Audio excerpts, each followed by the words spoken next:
akkam nagaa keessanii folleetek subscribe gochuu hin dagatina.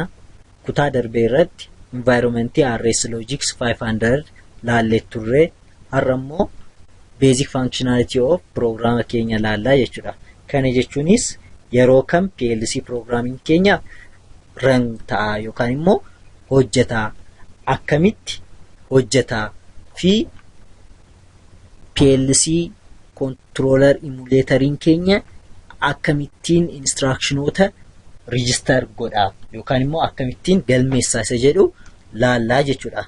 Kutaa darbee irratti akkuma laalletti inni kun maal jedhamaan siniin jedheen ture, project navigation pane dha siniin jedheen ture. Program file keenya keessatti laadaarii lammaffaa kaasee hanga laadaarii arfaffaatti jira. Kuni sagantaa ani barreesse waan ta'eef malee laadaarii 5-7 jechaati itti fufuu danda'a jechuudha. Garuu yeroo mara laadaarii lammaffaarraa eegala. Kuni defaultidha. Laadaarii lammaffaa koo kunoo sagantaan barreeffame isa kanadha. Sagantaa koo barreeffame kanarratti immoo rangoonni jiru. Rangiin kun rang 0 jedhama. 1 2. Kanaafuu rangii 0 hanga 2 qaba jechuudha. Kana yeroo laallu rangiin lammaffaa ind rangidha. Kanaafuu kanan ani instruction irratti barreesse miti jechuudha. Yeroo mara yeroo rangootni koo dhumarratti ind rang ni qabaata jechuudha. Laadar sadaffaa irratti yoo deemee ilaale duwwaarraa eegalee hanga 4tti qaba. Akkuma dura siniin jedhee arfaffaa ammas ind rangidha. Warri kaan warra ani instructionoota irratti barreessedha. Ranga arfaffaas immoo deemee yoo ilaale laadar arfaffaas immoo yoo deemee ilaale rang 0 irraa eegalee hanga meeqaatti qaba jechuudha? Hanga 10tti qaba.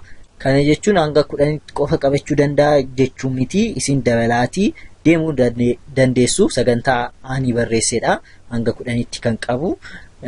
Akkamittiin immoo sagantaa kana dubbisaa yeroo jennu yeroo mara programming keenya laadar lammaffaarraa eegalaa jechuudha dubbisu. Dhufeetu as rang 0 irraa eegalaa. Rang 0 irraa eegalee yeroo dubbisu dhufee yeroo laalu instructionii maal jedhu jira? Jump to subroutine kan jedhu jira. Kanaafuu subroutine gara kamitti utaalii jechaanii jira? Gara U3. U3 kun gara isa kamiidhaaf kan moggaa'edha? Kan laadar sadaffaatiif moggaa'edha. Gara laadar sadaffaatti utaalii jechaanii jira. Kanaafuu directly emulatorin keenya gara eessaatti utaala? Gara laadar sadaffaatti utaala. Laadar sadaffaa keessa kan jiran hunda erga dalagee booda deebi'eetu asitti dhufa. Gara rangi tokkoffaatti dhufa. Rangi tokkoffaatti dhufe immoo yeroo laalu gara arfaffaatti utaalii jedhaan. Achiin deemeetu arfaffaa keessa kan jiran hunda dalaga. Achiin arfaffaa keessa yeroo jiran hundas dalagee yeroo deebi'u rang number 2tti ca'a. Rang number 2tti immoo yeroo ca'u maaldhaa? Fiixii xumuriidha jechuudha. Kanaafuu xumureera. Kanaafuu maal godha jechuudha? Irra deebi'ee rang 0tti deebi'a jechuudha. Luuppii hojjetaa jechuudha. Akkasitti hinnaannaa jechuudha. Deebi'ee isuma dalagee baasuu itti fufaa jechuudha. Kanaafuu rang isa jalqabaa rang 0 yeroo xumuru gara eessaatti ce'a? Gara laadar number 3tti. Gara laadar sadaffaatti ce'a. Laadar sadaffaa keessatti immoo akkamitti hojjetaa yoo jenne laadar sadaffaanis akkasumatti rang 0 irraa eegalee hanga 4tti qaba. Rang 0 dhufeetu instructioniin asitti kaawwameefii jira. Instructionii kana yeroo hojjetu yeroo mara akkuma sarara elektirikaalaa isaan kun yeroo mara positiivaadha. Isaan karaa bitaa jiran immoo akka negatiivaatti ilaala. Sararri elektirikaalaa positiivaarraa gara negatiivaatti akkuma yaa'u instructioniin keenyas immoo yeroo mara programming keenya kan hojjetus akkasuma jechuudha. Asiin eegalaa instructionii kana dubbisaa, achiin dhufaa isa kana hojjeta.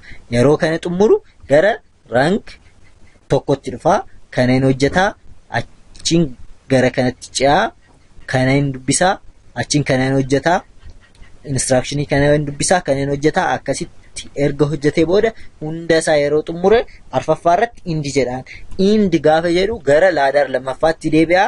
Laadar lammaffaatti yeroo deebi'u isa kana xumureera waan ta'eef gara rank number 1 itti dhufa. Rank number 1 keessatti jump to subroutine waan jiruuf gara arfaffaatti ce'e kan jedhu waan jiruuf arfaffaa irratti yeroo dhufu rank 0 irraa eegala.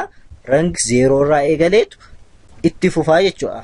Akkuma amma sintimeen hanga ind jedhutti hin deemaa. Ind bira yeroo qaqqabu gara laadaar lammaffaatti deebi'eetu hojjaasaa deddeebisee hojjechuu itti fufaa jechuudha. Scan time isaa immoo ammamiin akka deemu haa ilaallu. Processor status isa jedhu keessa galleetu bannaa. As keessatti yeroo bannu scan time isa jedhu haa ilaallu. Hammamiin daddafee akka hojjetu amma sagantaan ani barreesse kanaaf 33 times 100 microsecond jechuudha. Kana gara milliseconditti yookaan immoo gara seconditti geeddaruun ni dandeenya jechuudha. Hammam xiqqoo akka ta'e hubachuudhaaf.